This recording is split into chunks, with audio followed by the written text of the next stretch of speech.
लेकिन हमारे यहाँ की और गुजरात की भाषा में अंतर है। परीक्षित महाराज, यहाँ का कोई आदमी अहमदाबाद में जाए तो सब्जी नहीं खरीद सकता है। सब्जी क्यों? तुम आलू आलू चिल्लाओगे, आलू कोई जानता ही नहीं है वहां आलू क्या होता है। हम लोग आलू कहते हैं, वहां आलू से वो लोग कहते हैं बटाका। हम लोग प्याज कहते हैं, गुजरात में प्याज से कहते हैं डूंगरी। हम लोग बैगन कहते हैं, गुजरात में बैगन से कहते हैं रवैया। हम लोग अपने यहाँ मटर कहते हैं, मटर को वहां कहते हैं बटाना। यानी सारी भाषा बदली हुई है। यानी गुजराती अपनी भाषा में आपको गाली भी दे जाएगा तब भी तुम समझ नहीं पाओगे, और तुम अपनी भाषा में उन्हें देते रहो वो भी नहीं समझ पाएंगे। द्वारका छह, भगवान कन्हैया बोले भगवान कन्हैया छह।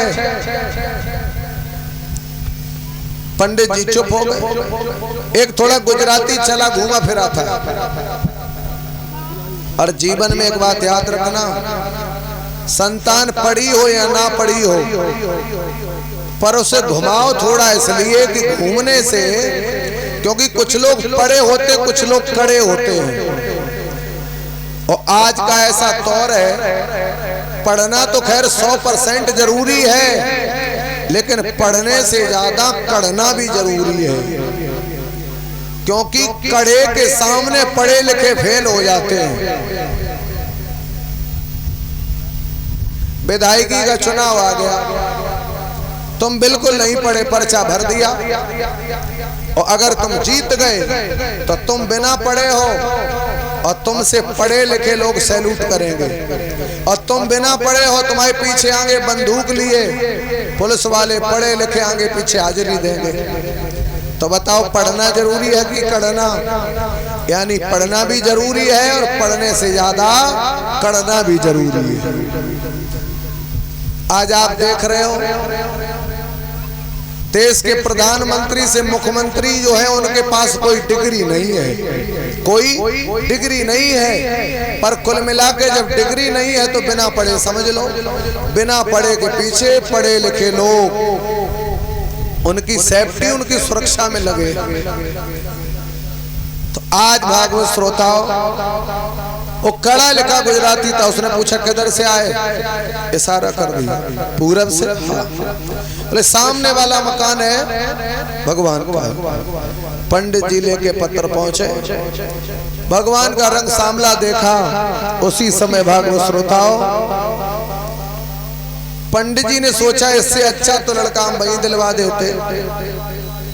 एक काला कलू का सांवला रंग देख करके और इतनी दूर भेजा। भगवान ने पत्र पढ़ा, पत्र पढ़ के तैयारी की चलने की। इधर रुक्मिणी सहेलियों के साथ बैठी बैठी तैयार हो रही हैं।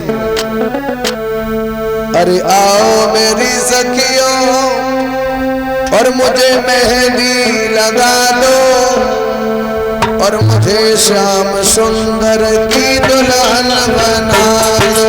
आओ मेरी सखियों मुझे मेहंदी लगा दो, मुझे श्याम सुंदर की दुल्हन बना दो। आओ मेरी सखियों मुझे मेहंदी लगा दो, मुझे श्याम सुंदर की दुल्हन बना दो।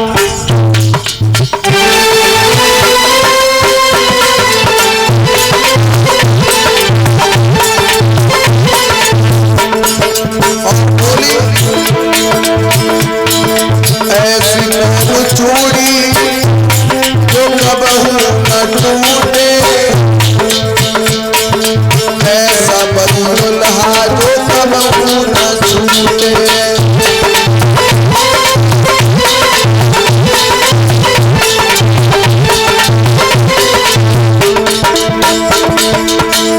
साल की मेरी बिटिया को लगा लो, और मुझे श्याम सुंदर की दुल्हन बना दो। आओ मेरी सखियों मुझे मेहंदी लगा दो, मुझे श्याम सुंदर की दुल्हन बना दो। आओ मेरी सखियों मुझे मेहंदी लगा दो, मुझे समय दुल्हन बनने लगी और बन के जब तैयार हुई तो हमारे यहाँ जब कोई शादी विवाह होता तो 3-4 दिन पहले से पूजा पाठ शुरू हो जाती है।